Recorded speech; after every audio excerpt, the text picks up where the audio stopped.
Bonjour et bienvenue encore une fois sur notre chaîne avec la deuxième vidéo sur les listes en langage Python. Dans cette vidéo, on va essayer de donner la solution des deux exercices proposés dans la vidéo précédente.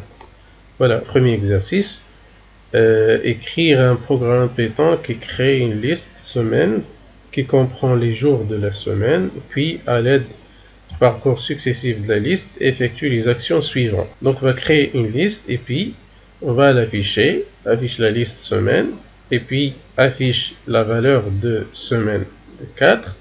Ensuite on va essayer de échanger les valeurs de la première et de la dernière case de cette liste. Et la dernière question, afficher 12 fois la valeur du dernier terme de la liste. Voilà. Donc tout d'abord, on va créer une liste semaine. Une liste semaine qui va contenir bien sûr les noms des jours de la semaine. Donc lundi,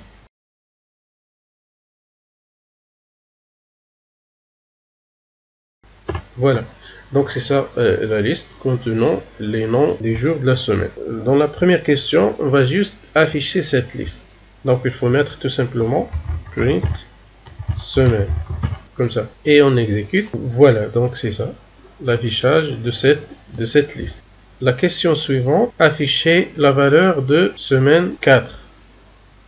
Afficher la valeur de semaine 4. Donc vous allez mettre print semaine de 4. On utilise cette syntaxe pour accéder à un élément de la liste à partir de son index. Voilà, donc le premier index bien sûr c'est 0. On a déjà vu dans la vidéo précédente. Donc c'est 0, 1, 2, 3, 4. Donc elle doit afficher vendredi. On exécute. Voilà. Donc vous voyez vendredi comme résultat. Question suivante. Échange les valeurs de la première et de la dernière case de cette liste. Donc on va essayer d'échanger donc lundi avec dimanche.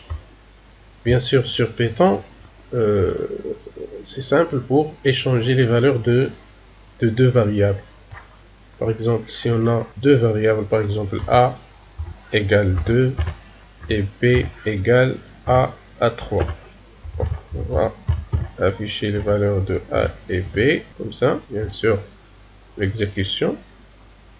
Voilà, donc c'est 2, 3. A égale à 2, B égale à 3. Pour échanger donc les valeurs de A et B, donc on va mettre A, B égale B, A. Cette écriture est valide seulement en langage Python. Dans les autres langages, on ne peut pas faire ça. Là, donc on doit passer par exemple en langage C, on doit passer par une fonction de passage par référence, ainsi de suite. Mais ça c'est simple donc en langage Python.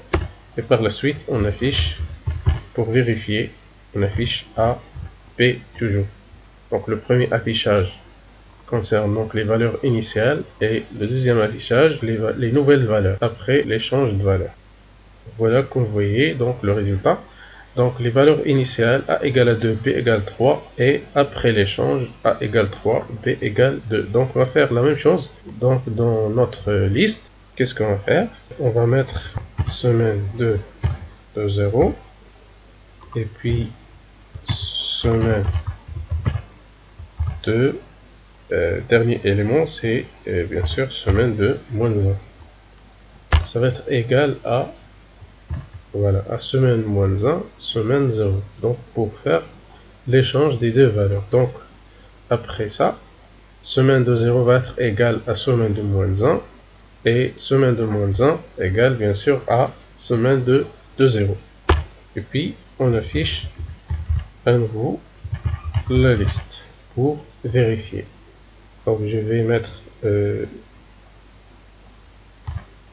ces deux instructions donc en commentaire pour afficher seulement le dernier résultat.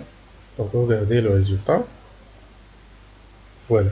Donc vous voyez, donc on a comme première valeur dimanche et lundi dans la dernière valeur de la liste. Voilà. Donc c'est comme ça on peut faire l'échange de deux valeurs ou bien deux éléments d'une liste. Question suivante. Afficher 12 fois la valeur du dernier terme de la liste. Ça, bien sûr, est simple. Donc, on va juste utiliser une boucle. Donc, je vais mettre tout ça en commentaire. Voilà. Donc, on doit faire une boucle for, par exemple, 12 fois. Donc, on met tout simplement 12, comme ça. Le dernier élément, ça veut dire print. Le dernier élément de la liste, bien sûr, c'est semaine moins 1. Semaine de moins 1 entre crochets, bien sûr. Comme ça. On exécute. Bien sûr, ça va afficher dimanche 12 fois. Voilà. Comme vous voyez. Voilà, donc c'est bon pour le premier exercice. Donc, j'efface. Passons maintenant au deuxième exercice. Dans le deuxième exercice, qu'est-ce qu'on a? Écrire un programme qui demande à l'utilisateur de saisir une liste d'entiers, puis, à l'aide de parcours successifs de la liste, effectuer les actions suivantes. Tout d'abord, on va afficher la liste.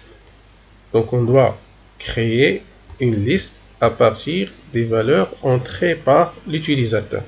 Donc, pour cela, on doit créer une liste vide. Ensuite, on donne à l'utilisateur la main pour entrer des valeurs. Bien sûr, on va préciser le nombre d'éléments. Je vais utiliser seulement trois éléments.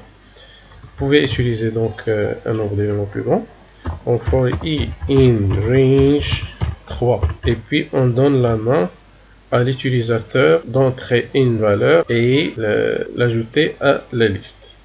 Je mets par exemple a égale int input et puis on ajoute a à la liste. Bien sûr, comme on a déjà vu dans la vidéo précédente, pour ajouter un élément à une liste, on utilise la fonction append a et on sort de la boucle et on affiche L, comme ça. L.append a va ajouter bien sûr a à la fin de la liste. On exécute, donc la machine va demander à l'utilisateur donc de faire entrer des valeurs. Je mets par exemple le 20 comme premier, 10, le 30. Voilà, regardez donc le résultat, 20, 10, 30. Bien sûr, pour la boucle, on peut réduire donc le code. On met directement int input dans la fonction append et supprimer donc cette instruction là. Voilà, donc je refais l'exécution. 20, 10, 30. Donc c'est le même résultat. Voilà, donc vous pouvez utiliser ce code réduit. Voilà, donc la deuxième question. Affiche la liste en colonne de manière à afficher l'index et son contenu. Donc ça c'est très important bien sûr. Donc on va pas afficher la liste comme ça, mais on doit afficher les index avec les contenus. Donc on doit utiliser une deuxième boucle. Donc le nombre d'éléments, 3 ou bien mettre len de L, tout simplement. Voilà. 2 points. Et on affiche. Qu'est-ce qu'on va afficher? On doit afficher les index. Donc lorsqu'on met for i in range len de L, donc i dans ce cas va représenter les index. Donc on affiche i comme index et puis L de i. Donc on affiche l'index et puis l'élément de cet index. Exécuter. Voilà. 20, je donne toujours les mêmes valeurs. 20, 10, 30. Voilà. Donc l'affichage en colonne des index et des contenus. Donc le premier élément c'est 20, correspond à l'index 0. Deuxième élément c'est 10, index 1, 30, index 2. La troisième question additionne tous les éléments de la liste. Donc là on doit calculer la somme de la liste. Donc je mets ça en commentaire. Voilà. Ensuite, comment peut-on additionner? Voilà. Donc si vous avez vu les vidéos précédentes, notamment une vidéo concernant la boucle while. Donc on a vu comment calculer la somme des nombres. Donc c'est presque la même chose, même principe. Donc tout d'abord on doit créer une variable initialisée à 0 et puis on doit utiliser une boucle. Okay, on fait le parcours successif des éléments de la liste. Donc for i in, soit mettre directement for i in L pour le parcours par élément, par exemple comme ça. Donc, okay. Et dans la question précédente, on a utilisé i in range len de L. Donc i représente un index. Donc dans ce cas-là, i représente un élément. Voilà. Donc dans S, on va mettre S plus i, tout simplement. Et après, on sort de la boucle et on affiche la valeur de S. Voilà. S égale S plus i. Donc à chaque fois, on ajoute un élément de la liste à la somme. On affiche donc le résultat. Donc tout d'abord, on doit remplir toujours la liste. Donc je donne toujours les mêmes valeurs. Donc 20, 10 et 30. Voilà, donc elle a affiché la somme.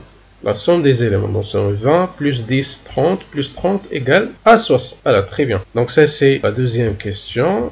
Je vais la mettre donc en commentaire. Et on passe à la troisième question. Bien, c'est la troisième question déjà. Quatrième question. Créer une nouvelle liste qui sera le multiple 3 de tous les éléments de la liste. Donc, qu'est-ce qu'on doit faire ici? Donc, on va tout d'abord remplir la liste L et on crée une deuxième. Par exemple, Q égale, voilà, liste vide. Voilà. Donc, dans cette liste Q, on va mettre la multiplication x 3 de tous les éléments de L. Donc, for i in range len de L.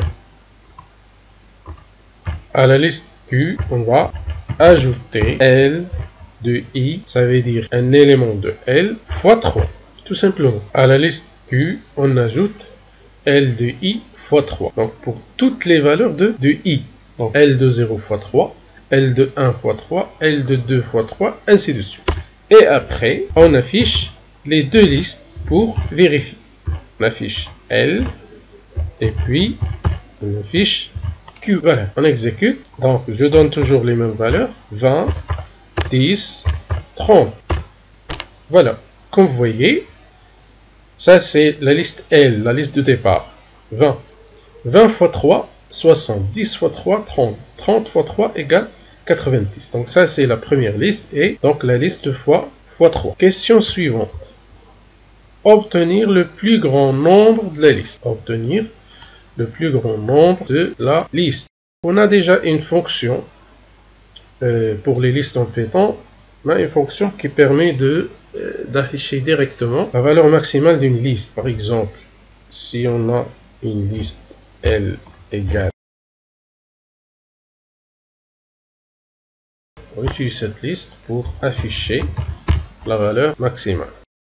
Max L, voilà, c'est 33. Comme aussi la fonction min de L, afficher la valeur maximale et la valeur minimale. Donc c'est 33 et 1.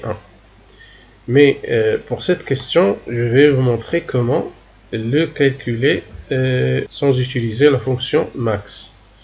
Donc je vais créer une variable mx égale au premier élément.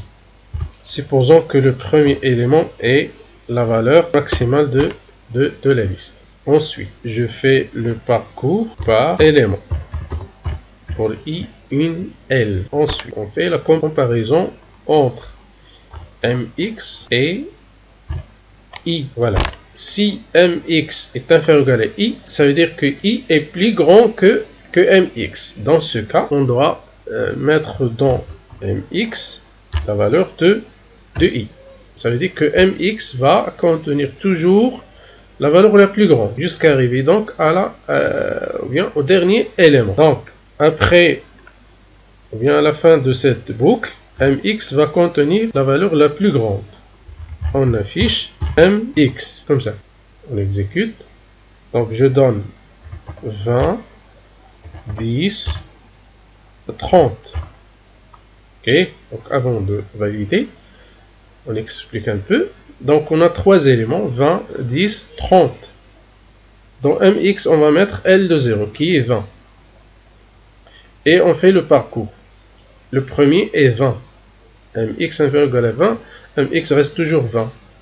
Le deuxième est 10. mx 20 n'est pas inférieur ou égal à 10. Donc on ne va rien faire. Troisième élément est 30. 20 mx égale 20, inférieur ou égal à 30. Dans ce cas, on doit mettre mx égale à 30. Et on affiche 30, bien sûr. Regardez le résultat. Donc c'est bien 30. La même chose pour min, la valeur minimale. Donc vous faites mn par exemple égale L de 0. Et là, on doit juste inverser. If mn supérieur ou égal à i, ça veut dire on a une valeur dans la liste qui est inférieure à mn. Donc elle doit être le minimum normalement. Donc dans ce cas, on met dans mn, on met i. Et on affiche mn. Voilà, on exécute. On donne toujours les mêmes valeurs. 20, 10, 30. Dans ce cas, on doit afficher 10. Voilà. Et comme ça, donc, on calcule la valeur minimale. Ok. La question suivante. Obtenir le plus petit nombre de la liste. Donc, c'est déjà calculé. Compte le nombre des nombres pairs présents dans la liste. Voilà. Dans cette question, on va calculer le nombre des nombres pairs dans la liste. Donc, on va faire le parcours de la liste. Parcours par élément, donc c'est plus simple. Bien sûr, vous pouvez faire le parcours par index.